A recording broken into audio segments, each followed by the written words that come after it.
Witamy w siedzibie IBG Models. Razem z Hataką i Scale Model Building przygotujemy serię poradników o malowaniu modeli do sklejania. Dzisiaj Konrad Dzik pokaże nam, jak szybko, łatwo i przyjemnie pomalować model TKS. Cały poradnik będzie podzielony na dwie części, także zapraszamy do oglądania.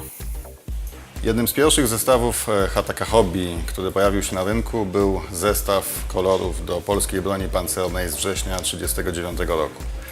Zestaw o numerze 11 występuje oczywiście we wszystkich trzech liniach produktowych, w wersji akrylowej do aerografu i do pędzla, a także w wersji, o której chcieliśmy powiedzieć chwilę dzisiaj, czyli w Orange Line, lakiery modelarskie, tak zwana seria pomarańczowa.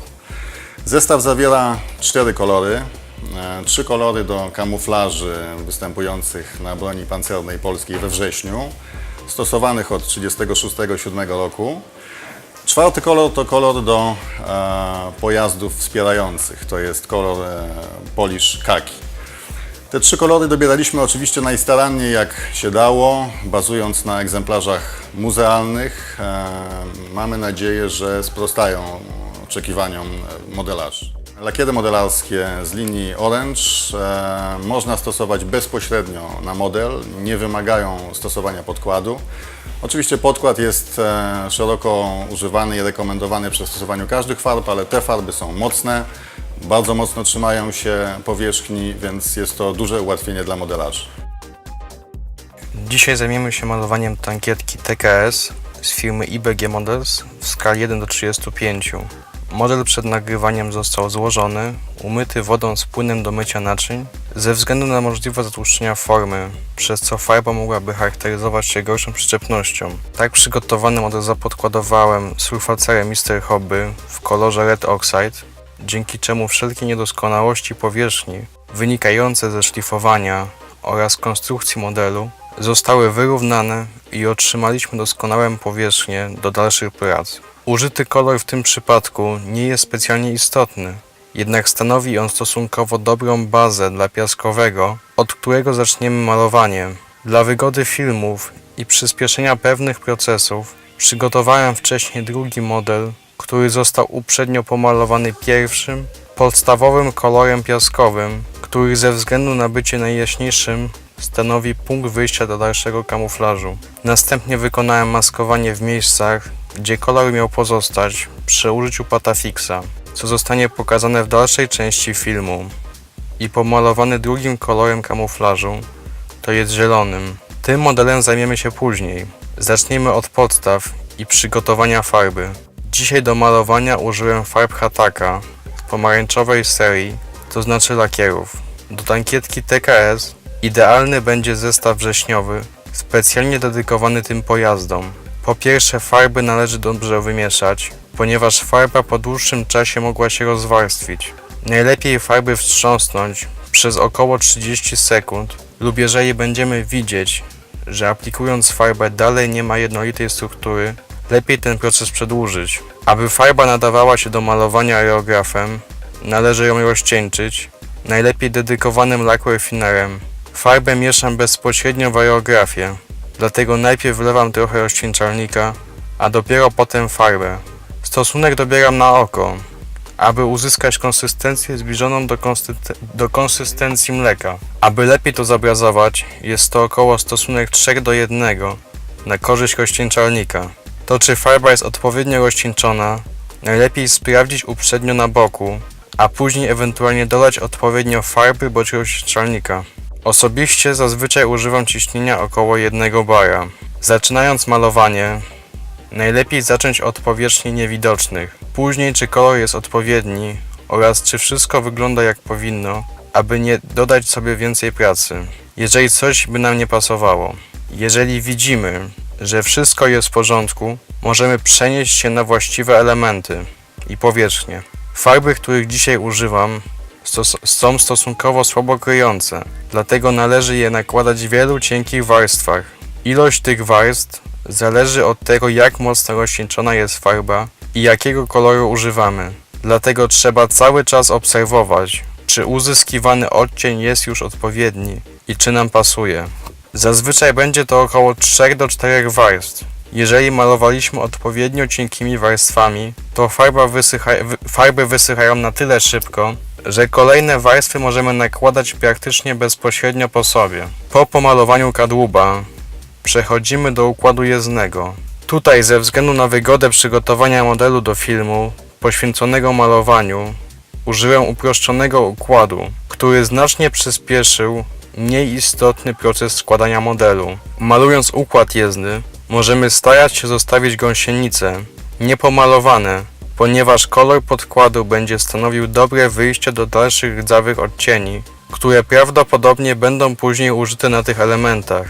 I nawet jeżeli coś byłoby niedokładnie domalowane, to nie będzie się tak bardzo rzucać w oczy, a nawet będzie pasować do reszty. Kamuflaż postanowiłem nakładać z użyciem maskowania, ze względu na niewielkie rozmiary całego pojazdu, jak i poszczególnych plam.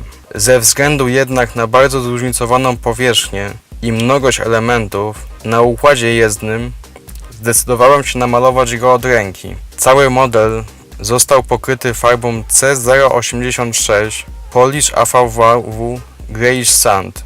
Lufa natomiast została celowo pominięta ze względu, że nie jest nawet jeszcze wklejona i w późniejszych etapach zostanie domalowana innym kolorem. Do maskowania używam masy samoprzylepnej Patafix, oddzieram kawałek, a następnie roluję, aby uzyskać dłuższe cienkie wężyki, które łatwiej ułożyć jest na modelu do odpowiednich kształtów. Aby łatwiej uzyskać dłuższy cienki kawałek, możemy wspomóc się opakowaniem, jak w tym przypadku, lub innym płaskim przedmiotem, do którego masa nie będzie się aż tak kleiła jak do ręki. Żeby wygodniej przyklejać i układać masę, używam wykałaczki, a także pensety. W ten sposób wykonana została pozostała część maskowania. Aby nie przedłużać, przejdziemy do drugiego wcześniej przygotowanego modelu, na którym mamy nałożone już dwa pierwsze kolory kamuflażu. Zamaskujemy teraz kolor zielony i przejdziemy do malowania kolorem brązowym. Model został zamaskowany. Krawędzie i układ plam został zaznaczony Patafixem, natomiast ich wnętrze zostało zamaskowane taśmą Tamiya. Podczas malowania kamuflażu szczególnie istotne jest, żebyśmy nie zalewali powierzchni, a jedynie używali cienkich warstw farby, gdyż farba mogłaby się dostać pod maskowanie i zniweczyć całą dotychczasową pracę. Uzyskaliśmy trójkolorowy kamuflaż. Nie powinniśmy się przejmować delikatnymi niedoskonałościami, gdyż po kolejnych etapach rozjaśnień, washa i weatheringu będą one niezauważalne. Przejdziemy teraz do rozjaśnień, aby ożywić całą bryłę. Do tego celu używam koloru Cream C307 wymieszanego z poszczególnymi kolorami. Farbę tym razem rozcieńczam trochę mocniej niż wcześniej, aby uzyskać delikatne przejścia, ale również dlatego, że dokładne krycie nie jest tu tak ważne, a nawet wspomaga dalszą pracę. Rozjaśniam środki paneli będących w poszczególnych kolorach, starając się tworzyć nieregularne plamy, które uatrakcyjnią całą powierzchnię.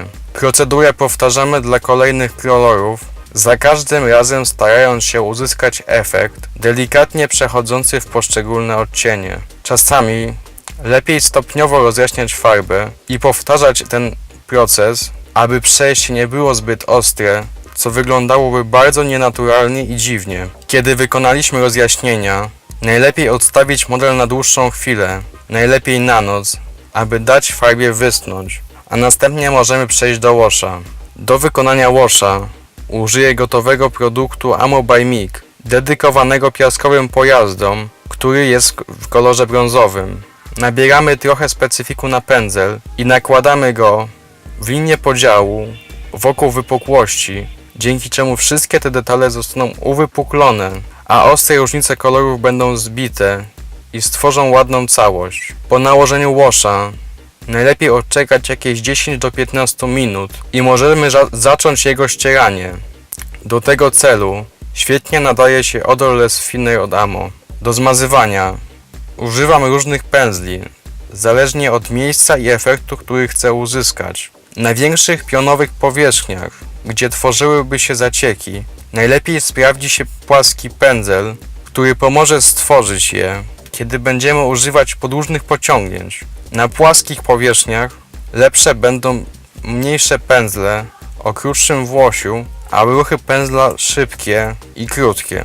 Na tym etapie kończymy pierwszą część pracy nad TKS-em. W dalszych odcinkach postaram się pokazać pewne elementy weatheringu i dalsze efekty, jakie możemy uzyskać na tym modelu.